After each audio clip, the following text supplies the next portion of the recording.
Hello everyone, welcome back to OpenLine, talking about Nashville's United Flood Protection Plan. What is the plan for a flood here in Nashville? We have with us Scott Potter, Director of Metro Water Services. A couple of calls already. Let's go back to Cheryl. Hello, Cheryl.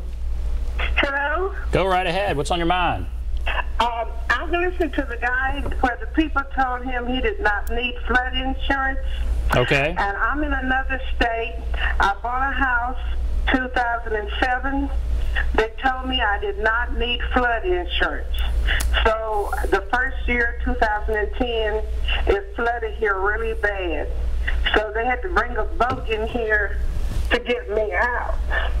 So each year after that, I have had flood problems. So I bought flood insurance. The flood insurance started out at $300 a year. And because it floods so much here, my insurance has gone up to $1,400 a year. Right. The city had promised to buy me out, but last year, when the big flood came, I was in Orlando, Florida, and I didn't know it had flooded like that for quite a few weeks, and even FEMA wouldn't help me. Where are you located? Where is your home? I'm in another state in Kentucky. Oh, you're not in Davidson County. I'm not in Davidson County, but I certainly like what you are doing. Okay. Actually, I was born and raised in Tennessee. But I just thought I would just give my idea, you know, don't be caught without flood insurance. Get flood insurance. Close to a creek or a river. All right. So she's responding to Granger, who called before, and you would pretty much concur with what she's saying. I would agree. It's if you're placing yourself at risk, I just don't think it's necessary. Now, we had a big rain event just last week, so it was the remnants of Hurricane Harvey. Right. And what did we learn from that? What are some of the kind of takeaways from that event? Well, we learned that the SAFE program works really well. We learned that NERV works really well also as the outward-facing information portal. We saw a great deal of rain in the Whites Creek Basin, and it responded in a very spectacular way. The flood elevation went up by about 11 feet in 2 hours. And that's what the example I used earlier where we went knocking on doors.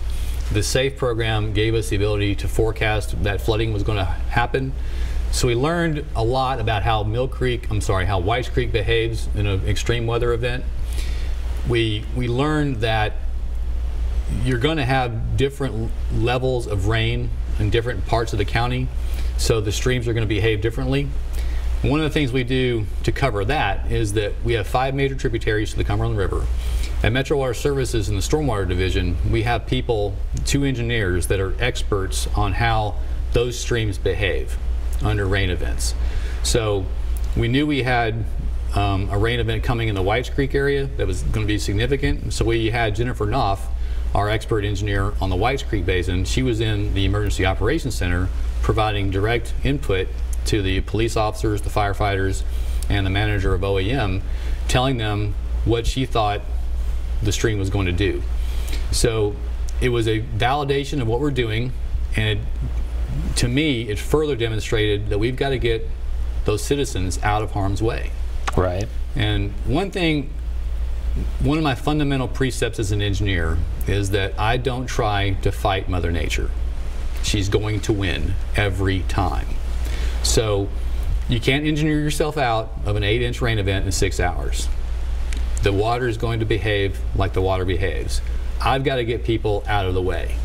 So that's why we do the home buyout. If we try to build structures, the example I use that's very visible is the Los Angeles River. So if you think about the Terminator movie, when Arnold is riding the motorcycle down, that used to be a river. The concrete sort of, exactly. I know what you're talking about, the basin there or whatever. Yes, yeah. That used to be a river. Right. And Los Angeles, way back in the day, their idea of flood control was to get it to the ocean as fast as they could. And it worked for a while, but now they've got water supply issues where they might change that approach to try to retain the water. So exactly opposite what they did maybe in the 40s and 50s.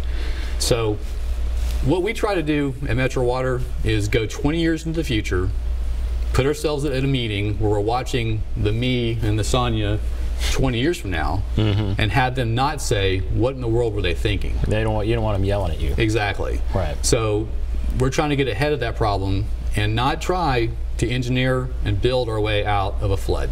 We want to get people out of harm's way, and that's safe for everybody. And it's the best investment as well. If you can spend $200,000 and eliminate the problem, I think that's a good solution. And yeah, and again, you're talking about getting people out of there. Exactly. Buying the houses up, getting them out of there. So Whites Creek, they had, what was it, 7.9, almost 8 inches of rain, like you said. Okay, so that was, but in other parts of the county, it's much less. And so this was the remnants of a hurricane that came across, Hurricane Harvey. Right. And there's very wide disparity here in the amount of rain that fell. And that's exactly why we have the SAFE program, because we partnered with the Weather Service. They were giving daily updates on the weather to all the water operators and the emergency responders around Tennessee.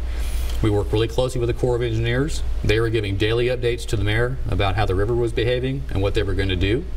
And we use all that information to predict where the rain is going to fall. And the Weather Service is really good at predicting. They call it the QPF.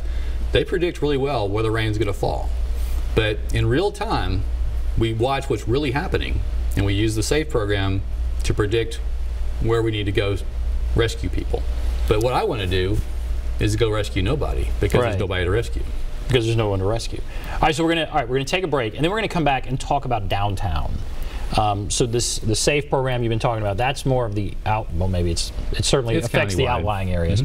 But I want to talk about are we going to build a wall and that kind of thing, a flood wall. All right, we'll take a break. Be back right after this.